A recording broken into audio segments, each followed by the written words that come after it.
Dalam kehidupan ini, hampir setiap manusia pernah mengalami momen ketika dirinya dihina, difitnah, disalahpahami, atau direndahkan oleh orang lain.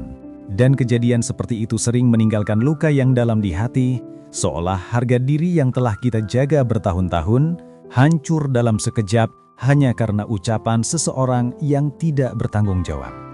Ketika telinga kita menangkap kata-kata yang menyakitkan, ketika nama kita disebut dengan cara yang tidak benar, atau ketika seseorang dengan sengaja menyebarkan kebohongan tentang diri kita demi menjatuhkan citra dan kehormatan kita, maka perasaan marah, kecewa, sedih, dan terluka akan datang secara bersamaan seperti gelombang besar yang menghantam tanpa memberi kesempatan untuk bernafas.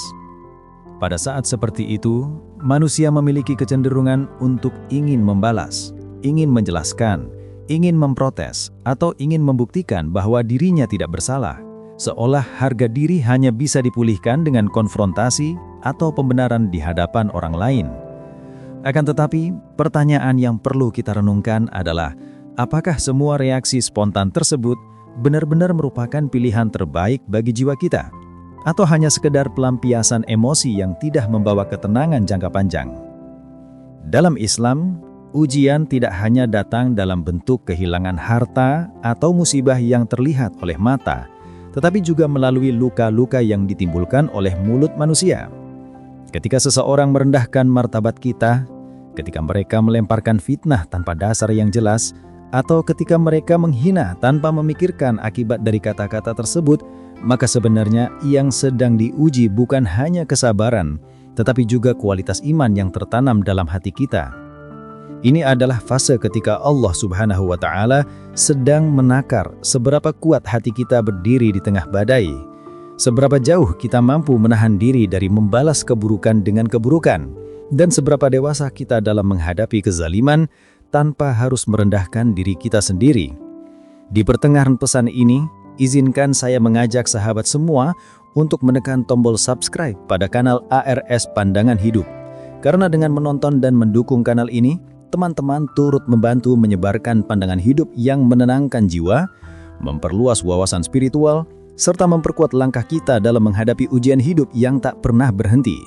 Jangan lupa tinggalkan komentar sebagai bentuk dukungan dan interaksi agar konten ini bisa menjangkau lebih banyak orang yang membutuhkan ketenangan. Kembali pada pembahasan, umat Islam telah diajarkan bahwa tidak ada satupun luka yang dibiarkan terjadi tanpa tujuan. Bahkan Rasulullah SAW, manusia terbaik pilihan Allah, juga pernah difitnah, dihina, dicaci, dan bahkan pernah direncanakan untuk dibunuh oleh kaum yang memusuhi beliau. Namun, apakah beliau membalas dengan kata-kata kasar, kemarahan, atau intimidasi? Tidak. Beliau justru menunjukkan akhlak yang paling mulia, yaitu bersabar, bertawakal, dan membalas keburukan dengan kebaikan. Dari teladan inilah kita belajar bahwa kehormatan seorang muslim bukan ditentukan oleh apa yang manusia katakan, melainkan oleh bagaimana Allah menilai kesabaran dan keteguhan hati kita dalam menghadapi kesaliman. Ketika seseorang memfitnah kita, kita sebenarnya tidak harus tergesa-gesa membela diri di hadapan manusia. Bukan karena kita lemah atau tidak mampu berbicara, tetapi karena terkadang diam adalah bentuk tawakal yang lebih kuat daripada ribuan kata pembelaan. Diam bukan berarti kalah, tetapi menunjukkan bahwa kita menyerahkan perkara ini kepada Allah, Zat yang Maha Adil dan Maha mengetahui segala sesuatu yang tersembunyi. Bisa jadi manusia menuduh kita dengan berbagai kebohongan, tetapi Allah mengetahui kebenarannya dan Dialah pembela terbaik bagi orang-orang yang sabar.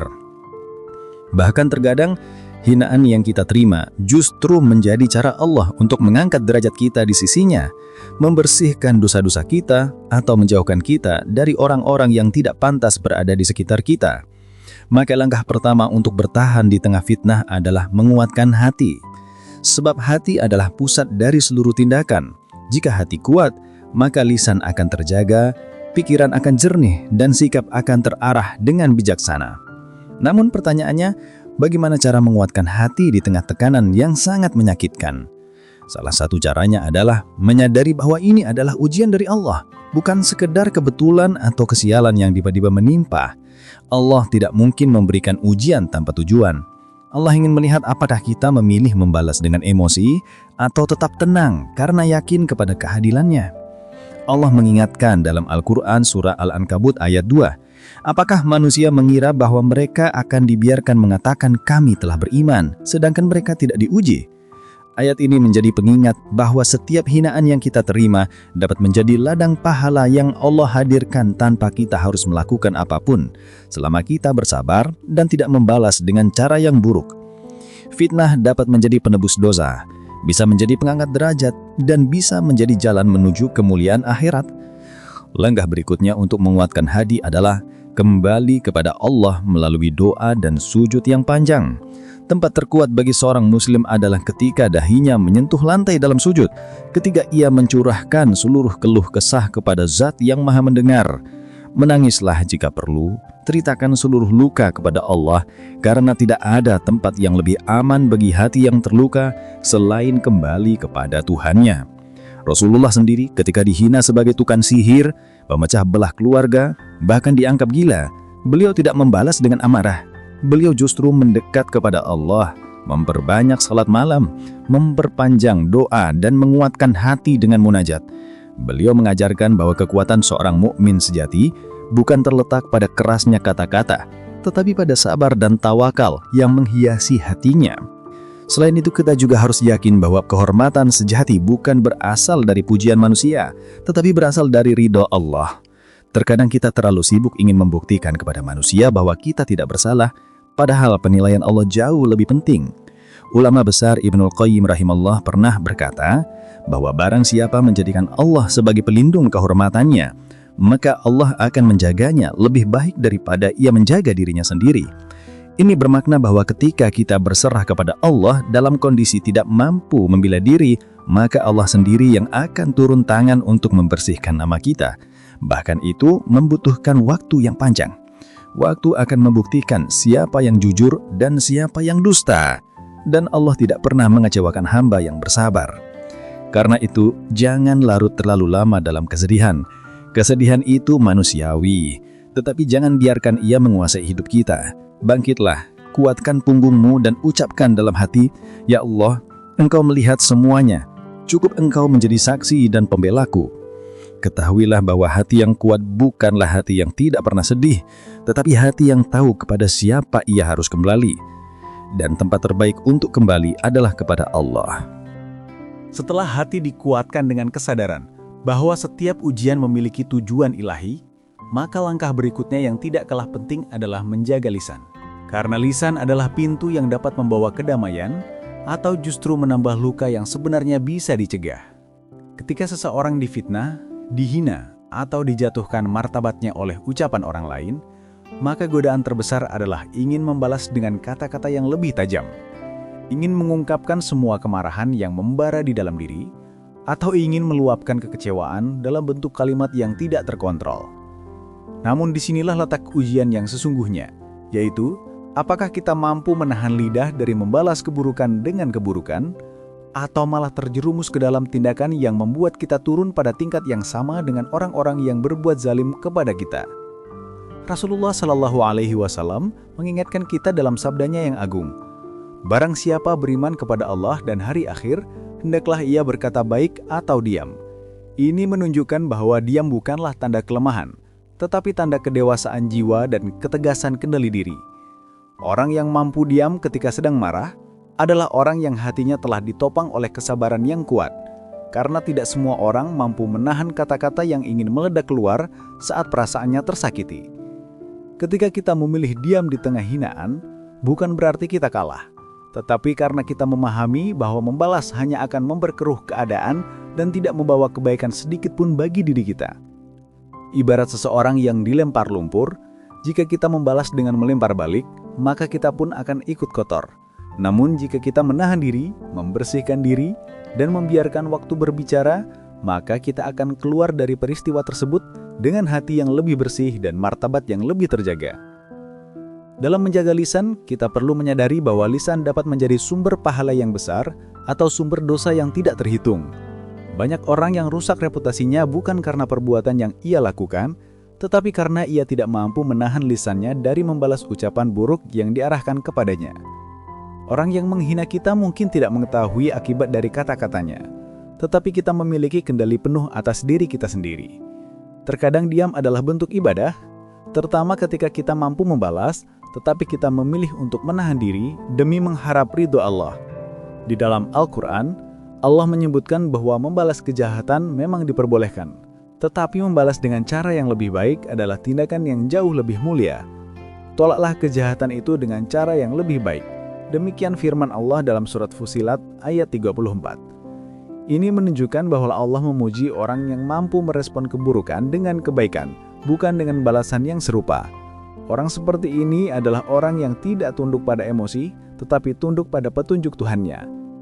Menjaga lisan bukan berarti tidak boleh berbicara sama sekali. Dalam kondisi tertentu, penjelasan yang baik dan tenang adalah bentuk ketegasan yang dibenarkan. Namun kita harus memastikan bahwa penjelasan tersebut bukan lahir dari amarah, melainkan dari niat untuk menjaga kebenaran dan memperbaiki keadaan. Ketika kita harus berbicara, maka berbicaralah dengan kalimat yang terukur, tidak menyerang pribadi orang lain, dan tidak mengandung unsur dendam. Jika seseorang menuduh kita dengan fitnah, kita boleh menjelaskan kebenaran tanpa mempermalukan pihak yang bersalah. Jika seseorang menyebarkan berita bohong tentang diri kita boleh mengklarifikasi tanpa membalas dengan cacian. Ketika kita berbicara dengan adab dan ketenangan, maka percayalah bahwa orang-orang yang mendengarkan akan lebih mudah memahami kebenaran, karena hati manusia cenderung condong kepada kata-kata yang keluar dari jiwa yang tenang. Namun jika kita merasa bahwa kondisi hati sedang rapuh dan mudah terpancing emosi, maka langkah terbaik adalah memilih diam terlebih dahulu. Diam bukan berarti tidak peduli, tetapi karena kita sadar bahwa lisan kita bisa menjadi penyebab dosa yang tidak kita inginkan. Tidak ada pahlawan sejati dalam pertengkaran kata-kata yang penuh kemarahan. Pahlawan sejati adalah orang yang mampu mengendapkan emosinya dan melihat masalah dari sudut pandang yang lebih luas. Jika kita merasa ingin membalas ucapan orang lain dengan kata-kata pedas, maka segera berlindung kepada Allah, ucapkan istighfar, dan tenangkan hati sejenak. Rasulullah Shallallahu Alaihi Wasallam adalah contoh terbaik dalam menjaga lisan. Ketika beliau dihina sebagai orang gila, tukang sihir dan pembohong, beliau tidak membalas dengan makian.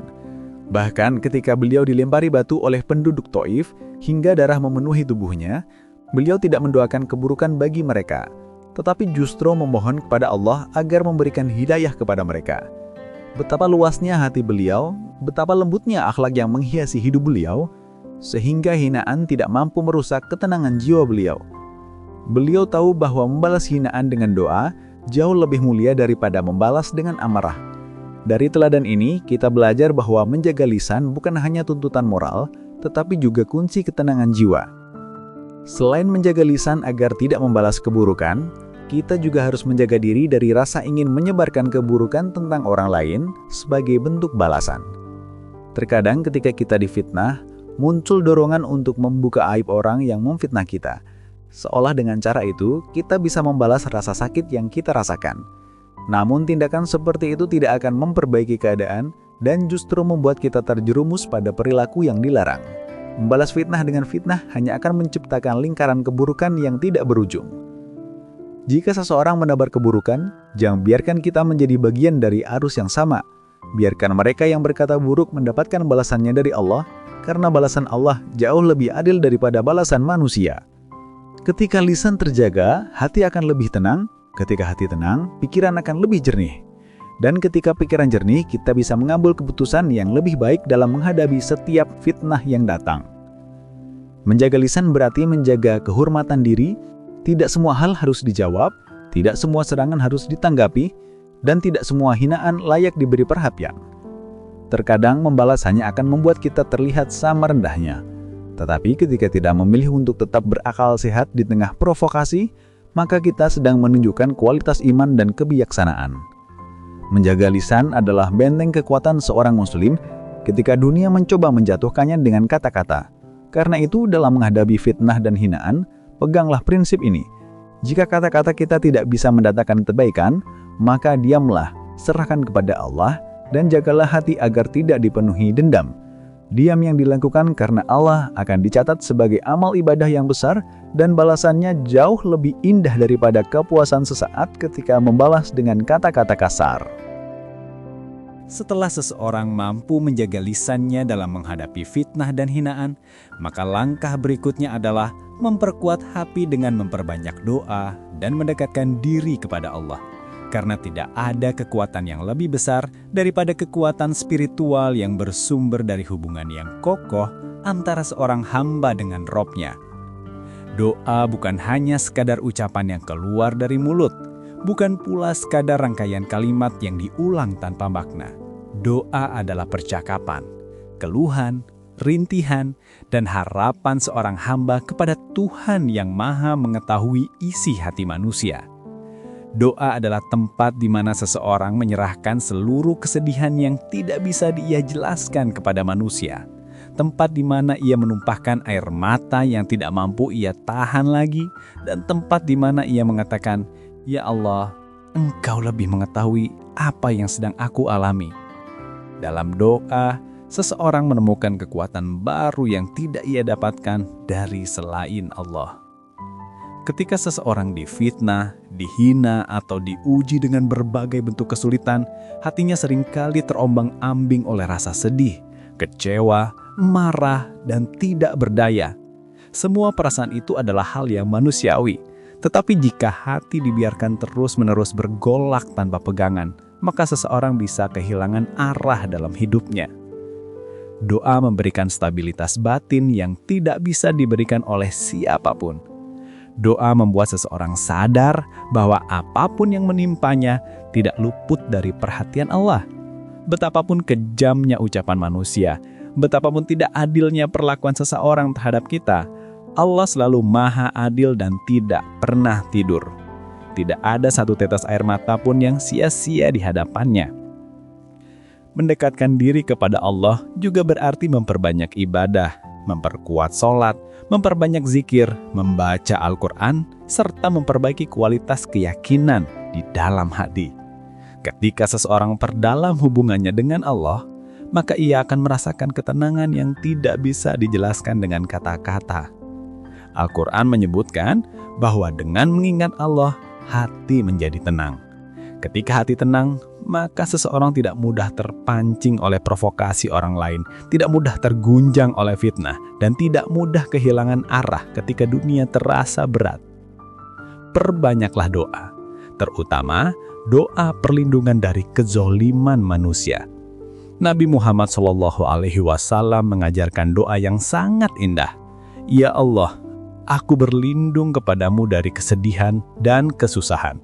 Aku berlindung kepadamu dari kelemahan dan kemalasan, dan aku berlindung kepadamu dari kezoliman orang lain dan kezoliman diriku sendiri.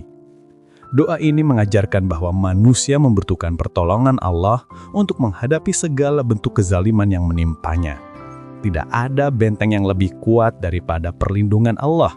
Jika Allah melindungi seseorang, maka tidak ada satupun makhluk di bumi ini yang mampu mencelakakannya, meskipun seluruh dunia bersekongkol untuk menjatuhkannya. Doa juga menjadi jalan untuk menguatkan kesabaran. Sabar bukanlah sifat yang muncul begitu saja. Sabar harus dipupuk, dilatih, dan diperjuangkan. Ketika doa dipanjatkan dengan tulus, ia akan menumbuhkan ketabahan di dalam jiwa. Seseorang yang dekat dengan Allah akan lebih mudah menerima takdirnya, meskipun takdir itu pahit dan tidak ia mengerti. Ia akan memahami bahwa apapun yang terjadi dalam hidupnya adalah bagian dari rencana besar yang disusun oleh Allah yang Maha Bijaksana. Terkadang Allah mengizinkan kita disakiti oleh manusia bukan untuk menghancurkan kita, tetapi untuk mengangkat derajat kita, menghapus dosa kita, dan menjauhkan kita dari orang-orang yang tidak layak berada dalam hidup kita. Doa juga mengembalikan kendali hidup kepada Allah. Ketika seseorang difitnah, seringkali ia merasa ingin segera membuktikan sesuatu, ingin segera membalas, atau ingin menjelaskan dengan tergesa-gesa. Namun, dalam banyak keadaan, terburu-buru adalah sumber masalah baru. Doa mengajarkan seseorang untuk berhenti sejenak, menarik nafas, dan menyerahkan segala sesuatu kepada Allah. Jika manusia tidak percaya kepada kita, itu tidak masalah, selama kita yakin Allah Maha mengetahui kebenaran yang sesungguhnya. Jika manusia membenci kita tanpa alasan, itu tidak apa-apa, selama kita percaya bahwa Allah mencintai orang-orang yang sabar dan tidak membalas keburukan dengan keburukan. Ketika hati dipenuhi doa, maka seseorang tidak akan merasa sendiri. Ia akan merasa ditemani oleh Allah dalam setiap langkah, setiap keputusan, dan setiap ujian yang dihadapinya. Inilah kekuatan terbesar seorang mukmin, bukan kekuatan otot, bukan kecerdasan luar biasa, tetapi keyakinan bahwa Allah bersamanya. Keyakinan semacam ini akan mengubah seseorang menjadi lebih kuat daripada apa yang ia duga. Orang yang dekat dengan Allah tidak mudah roboh meskipun dunia mencoba menjatuhkannya. Ia mungkin goyah, tetapi ia tidak akan tumbang. Ia mungkin menangis, tetapi ia tidak akan putus asa. Ia mungkin terluka, tetapi ia tidak kehilangan harapan. Dalam doa pula, seseorang belajar melepaskan hal-hal yang tidak ia kontrol.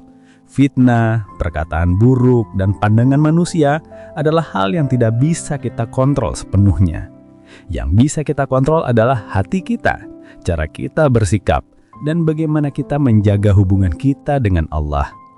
Ketika seseorang menyerahkan hal-hal yang di luar kendalinya kepada Allah, maka ia akan merasakan beban hidupnya menjadi jauh lebih ringan. Ia tahu bahwa tugasnya hanya berusaha sebaik mungkin, sedangkan hasil akhirnya adalah urusan Allah. Selain itu, memperbanyak doa membantu membersihkan hati dari rasa dendam. Salah satu dampak paling berat dari fitnah adalah munculnya rasa benci dan keinginan untuk membalas. Jika rasa ini dibiarkan tumbuh, hati akan menjadi gelap, pikiran menjadi keruh, dan hidup menjadi tidak tenang. Tetapi ketika doa menjadi pengisi hati, maka rasa dendam akan perlahan terkikis. Orang yang dekat dengan Allah akan lebih mudah menerima takdirnya, meskipun takdir itu pahit dan tidak ia mengerti. Ia akan memahami bahwa apapun yang terjadi dalam hidupnya adalah bagian dari rencana besar yang disusun oleh Allah yang Maha Bijaksana. Terkadang, Allah mengizinkan kita disakiti oleh manusia bukan untuk menghancurkan kita, tetapi untuk mengangkat derajat kita, menghapus dosa kita, dan menjauhkan kita dari orang-orang yang tidak layak berada dalam hidup kita. Doa adalah bentuk penguatan diri yang paling dalam. Ketika seseorang sudah tidak yakin pada manusia, ia bisa kembali yakin kepada Tuhannya. Ketika dunia terasa mengekang, doa membuat seseorang tetap merasa memiliki ruang untuk bernafas. Ketika seseorang merasa disalahpahami, doa membuatnya kembali tenang, karena Allah Maha mengetahui segalanya. Dan ketika seseorang merasa tidak dihargai oleh manusia, doa membuatnya sadar bahwa nilai dirinya tidak ditentukan oleh manusia, tetapi oleh Allah yang melihat setiap usaha kecil yang ia lakukan. Maka dari itu, jangan pernah meremehkan kekuatan doa. Doa bukan bentuk kelemahan. Doa adalah bentuk ketundukan dan kekuatan sejati. Doa adalah bukti bahwa kita tidak berjalan sendirian di dunia ini. Perbanyaklah doa ketika fitnah datang, ketika hati dirisaukan oleh kata-kata manusia, dan ketika hidup terasa berat. Dengan doa, kita tidak hanya meminta jalan keluar, tetapi juga meminta kekuatan untuk bertahan, meminta kejernihan untuk melihat hikmah, dan meminta ketenangan untuk menghadapi ujian dengan lapang dada. Setelah hati diteguhkan dengan doa dan dekat kepada Allah, langkah berikutnya yang tidak kalah penting adalah memperbaiki diri dan memperkuat karakter. Karena terkadang fitnah yang datang bukan sekedar ujian, tetapi juga tanda bahwa Allah ingin mengangkat kualitas diri kita menjadi lebih baik. Dalam hidup ini, manusia tidak bisa mengendalikan apa yang orang lain katakan tentang dirinya. Namun, manusia bisa mengendalikan apa yang ia lakukan untuk menata dirinya sendiri. Fitnah, hinaan, dan ujian terkadang datang sebagai cermin yang memaksa kita melihat sisi-sisi dalam diri yang mungkin selama ini kita abaikan. Bukan berarti kita bersalah atas apa yang dituduhkan orang lain, tetapi bisa jadi Allah ingin mengajarkan bahwa setiap ujian mengandung pelajaran yang bisa memperindah akhlak dan memperkuat iman seseorang. Memperbaiki diri bukan tentang membuktikan siapa diri kita kepada manusia, melainkan membuktikan ketulusan niat kita kepada Allah. Ketika seseorang sedang berada dalam tekanan fitnah, ia bisa memilih untuk merespons dengan dua cara: tenggelam dalam kesedihan hingga kehilangan jati diri, atau bangkit dan memperbaiki diri sehingga menjadi lebih kuat dan matang dari sebelumnya. Orang yang memilih bangkit akan menemukan bahwa setiap ujian yang ia hadapi justru menjadi batu pijakan untuk naik ke tingkat kehidupan yang lebih tinggi. Ia belajar menjadi lebih sabar, lebih bijaksana, dan lebih berhati-hati dalam bertindak. Ujian membuatnya tumbuh. Memperbaiki diri juga berarti mengevaluasi langkah-langkah hidup tanpa menghakimi diri secara berlebihan. Banyak orang yang ketika difitnah justru hancur bukan karena fitnah itu sendiri, tetapi karena ia mulai meragukan harga dirinya. Padahal, martabat seseorang tidak ditentukan oleh apa yang orang lain katakan, tetapi oleh apa yang Allah ketahui tentang dirinya. Jika manusia menyangka buruk, itu tidak mengurangi nilai diri seseorang sedikit pun di hadapan Allah. Justru yang merusak harga diri adalah ketika seseorang menyerah kepada kesedihan dan membiarkan hidupnya berhenti. Oleh sebab itu, memperbaiki diri berarti kembali berdiri, kembali bekerja keras, kembali berbuat baik, dan kembali menjadi manusia yang penuh martabat, meskipun sedang diuji oleh manusia. Dalam memperbaiki diri, penting juga meningkatkan akhlak. Seseorang yang sedang diuji oleh fitnah seringkali dipaksa oleh keadaan untuk menunjukkan siapa dirinya yang sebenarnya. Bila ia memiliki akhlak yang kuat, maka ujian akan ia hadapi dengan tenang. Tetapi bila akhlaknya lemah, maka ia mudah terseret oleh emosi dan melakukan hal-hal yang bertentangan dengan prinsipnya. Oleh karena itu, ujian justru menjadi kesempatan emas untuk memperindah akhlak. Belajarlah untuk bersikap lebih tenang, lebih memaafkan, lebih sabar, dan lebih memahami bahwa tidak semua orang memiliki kedewasaan yang sama. Ada orang yang melukai orang lain karena mereka sendiri sedang terluka. Ada yang menyebarkan fitnah karena hati mereka telah dipenuhi iri. Maka, jangan biarkan hati kita juga ikut kotor karena perilaku orang lain. Memperbaiki diri juga termasuk memperkuat iman dan meneguhkan keyakinan bahwa Allah selalu bersama orang-orang yang tetap istiqomah dalam kebaikan. Ketika seseorang bersabar dalam menghadapi fitnah, ia tidak hanya menjaga dirinya dari kesalahan, tetapi juga menjaga nilai kemanusiaannya. Allah berfirman bahwa Dia bersama orang-orang yang sabar.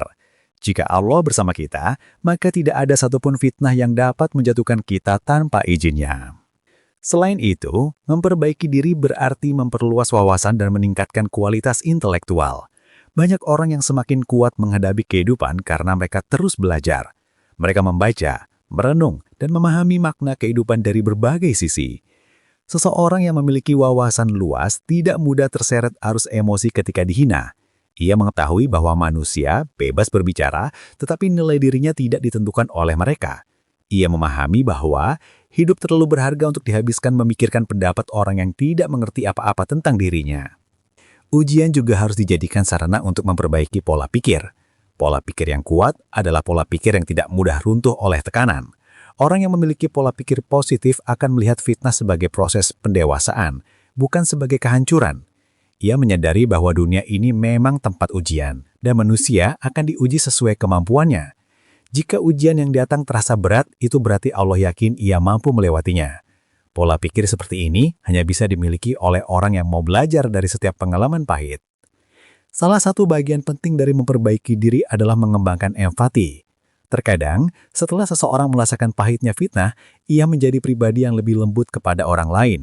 Ia menjadi pribadi yang tidak mudah menghakimi, karena ia tahu betapa sakitnya disalahpahami. Ia tidak mudah berburuk sangka karena ia pernah merasakan bagaimana buruk sangka dapat menghancurkan ketenangan seseorang. Ujian membuat seseorang lebih manusiawi. Ia menjadi lebih memahami bahwa setiap orang membawa luka masing-masing dan tidak semua luka terlihat oleh mata. Memperbaiki diri juga berarti memperhatikan kualitas amalan harian. Jika sebelumnya ibadah dilakukan sekedar sebagai rutinitas, maka setelah diuji, seseorang akan melaksanakannya dengan lebih khusyuk. Ia menyadari bahwa hanya Allah tempat bergantung yang sesungguhnya. Ia memulai harinya dengan doa. Ia mengisi waktunya dengan amal kebaikan, dan ia menutup malamnya dengan istighfar agar hatinya tetap bersih. Semakin seseorang memperkuat hubungannya dengan Allah, semakin kuat pula ia menghadapi dunia. Selain itu, memperbaiki diri mencakup memperluas lingkungan sosial. Ada kalanya fitnah datang dari orang-orang yang memang tidak cocok untuk berada dalam lingkaran hidup kita. Ujian membuka mata kita bahwa tidak semua orang yang dekat dengan kita benar-benar tulus. Tidak semua yang tersenyum di depan kita benar-benar mendukung kita. Karena itu, setelah diuji, seseorang belajar untuk memilih teman yang baik, memilih lingkungan yang positif, dan menjauh dari orang-orang yang hanya membawa energi negatif.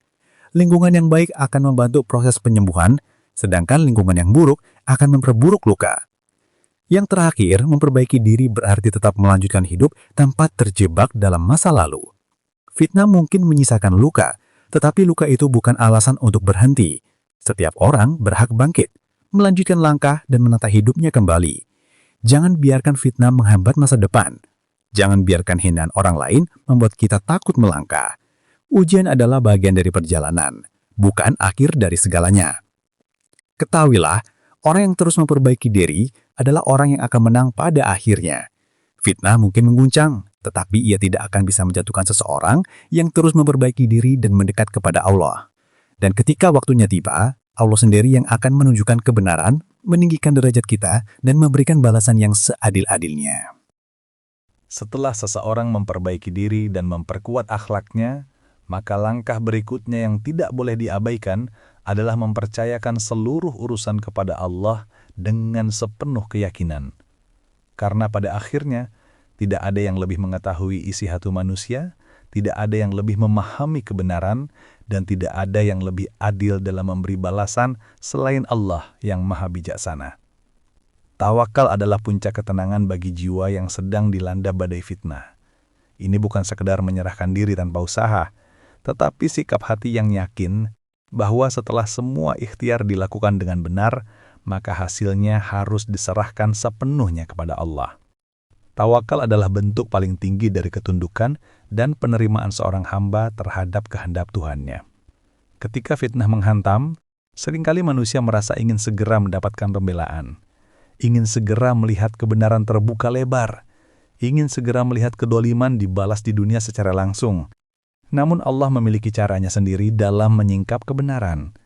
Kadang Allah membiarkan seseorang didolimi untuk sementara waktu, agar ia mendapatkan pahala kesabaran yang luar biasa. Kadang Allah menunda balasan bagi pelaku fitnah agar ia menerima hukuman yang lebih berat di akhirat. Kadang pula Allah menjadikan fitnah sebagai jalan untuk membersihkan dosa, menguatkan hati, dan mengangkat derajat seseorang di matanya. Inilah mengapa tawakal begitu penting dalam menghadapi ujian, karena tidak semua kebenaran tampak segera, dan tidak semua balasan datang seketika. Tawakal juga mengajarkan seseorang untuk tidak menghabiskan energinya memikirkan hal-hal yang berada di luar kendalinya.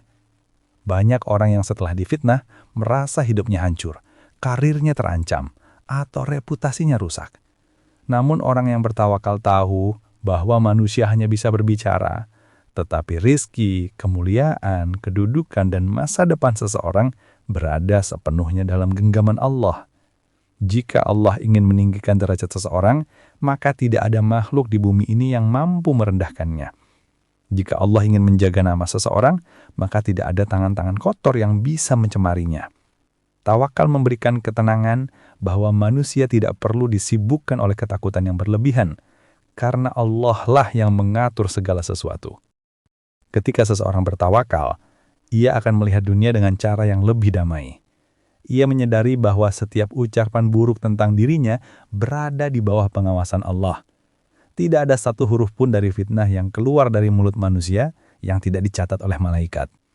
Tidak ada satu niat jahat pun yang terlintas di hati seorang pendengki, kecuali Allah mengetahuinya.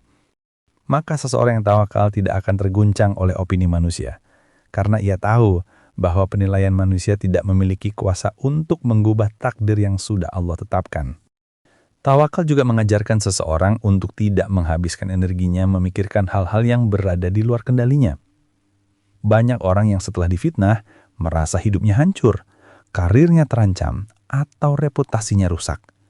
Namun, orang yang bertawakal tahu bahwa manusia hanya bisa berbicara, tetapi rizki, kemuliaan, kedudukan, dan masa depan seseorang berada sepenuhnya dalam genggaman Allah. Jika Allah ingin meninggikan derajat seseorang, maka tidak ada makhluk di bumi ini yang mampu merendahkannya. Jika Allah ingin menjaga nama seseorang, maka tidak ada tangan-tangan kotor yang bisa mencemarinya.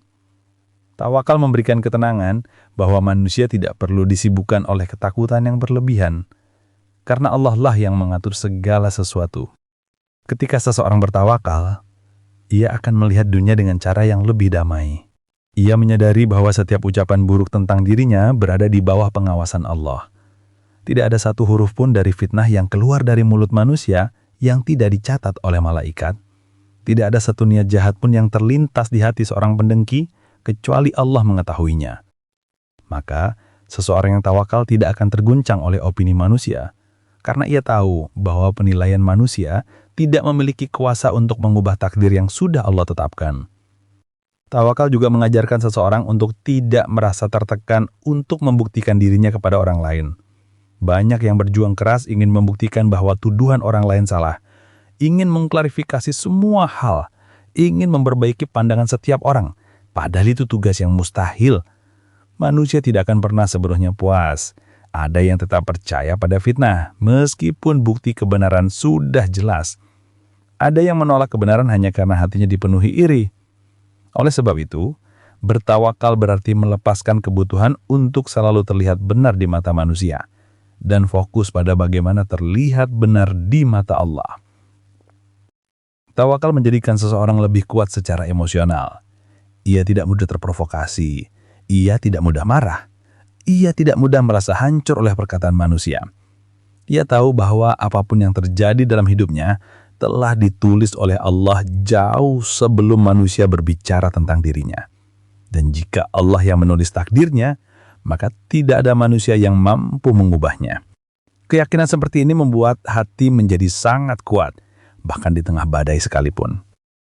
Selain itu, tawakal mengajarkan seseorang untuk ikhlas menerima waktu yang Allah pilih. Ada orang yang ingin keadilan datang hari ini, tapi Allah memberikannya esok. Ada yang ingin kebenaran terlihat dalam sekejap, namun Allah menundanya selama bertahun-tahun. Penundaan ini bukan berarti Allah meninggalkan hambanya, tetapi karena Allah tahu bahwa penundaan tersebut akan membawa kebaikan yang lebih besar. Terkadang Allah membuat seseorang melewati masa yang panjang dalam kesabaran, agar ia belajar menjadi manusia yang luar biasa kuat. Ketika kebenaran akhirnya datang, ia tidak hanya mendapatkan kemenangan, tetapi juga kedewasaan, kebijaksanaan, dan ketenangan yang tidak ternilai. Tawakal bukan berarti pasrah tanpa berjuangan. Justru tawakal mengajarkan seseorang untuk bekerja lebih baik, berusaha lebih gigih, tetapi hatinya tetap tenang dan tidak gelisah. Ketika seseorang menyerahkan urusannya kepada Allah, ia bekerja bukan untuk manusia, tetapi untuk mencari ridha Allah. Ia tidak peduli pada komentar orang, ia tidak merasa lemah karena dihina, dan ia tidak kehilangan semangat karena difitnah. Usahanya tidak terhenti hanya karena ada orang yang tidak suka. Ia tetap berjalan, tetap bekerja, tetap berkarya, karena ia yakin bahwa Allah melihat setiap langkahnya. Orang yang bertawakal memiliki hati yang lapang.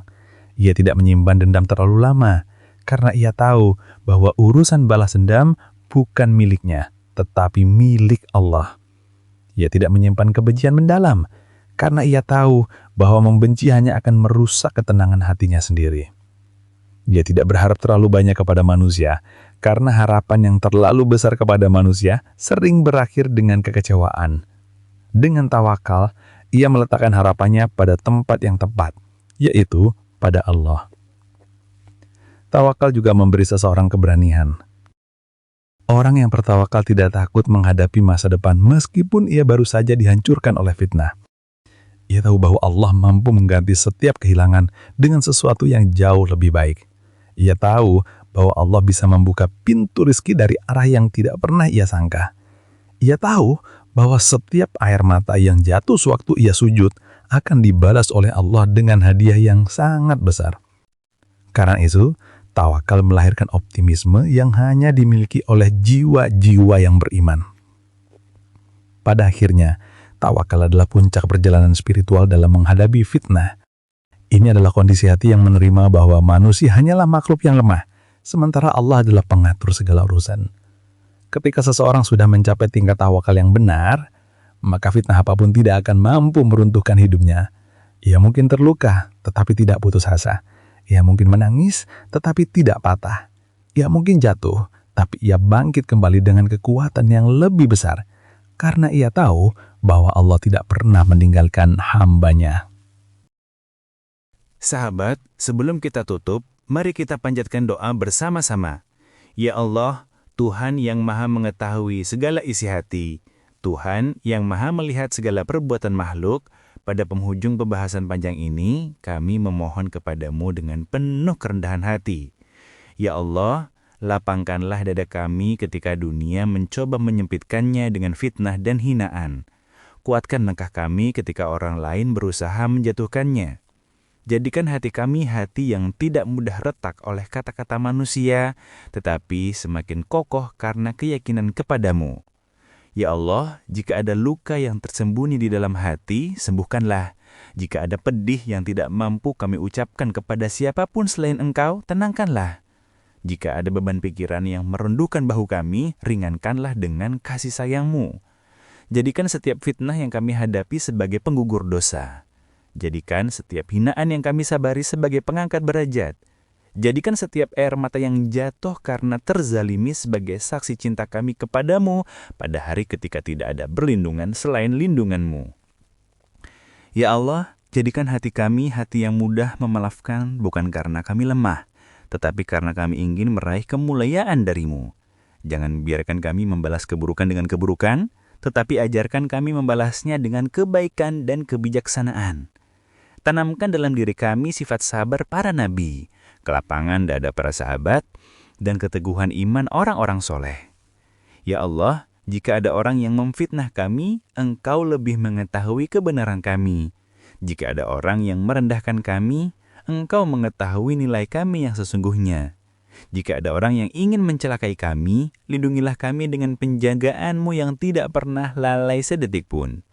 Cukupkan kami dengan pertolongan-Mu, kuatkan kami dengan bimbingan-Mu, dan angkatlah derajat kami setinggi yang Engkau kehendaki tanpa harus kami meminta sanjungan manusia. Ya Allah, berkahilah hidup kami, keluarga kami, perjalanan kami, usaha kami, dan seluruh langkah kami menuju ridha-Mu. Ampunilah kedua orang tua kami, muliakan mereka, sehatkan mereka, lindungi mereka. Ampunilah saudara-saudara kami, sahabat-sahabat kami, dan semua yang telah berbuat baik kepada kami. Dan bagi siapa saja yang pernah menyakiti kami, ampuni pula mereka. Luruskan hati mereka dan jadikan kejadian ini sebagai jalan hidayah bagi kami semua. Ya Allah, jadikan kami hamba yang sabar, hamba yang bersyukur, hamba yang kuat, dan hamba yang tidak mengeluh kepada manusia, tetapi hanya bersandar kepadamu. Kabulkanlah doa-doa kami, baik yang kami ucapkan dengan lisan, maupun yang hanya mampu kami simpan dalam diam terdalam hati kami. Amin ya Rabbal Alamin.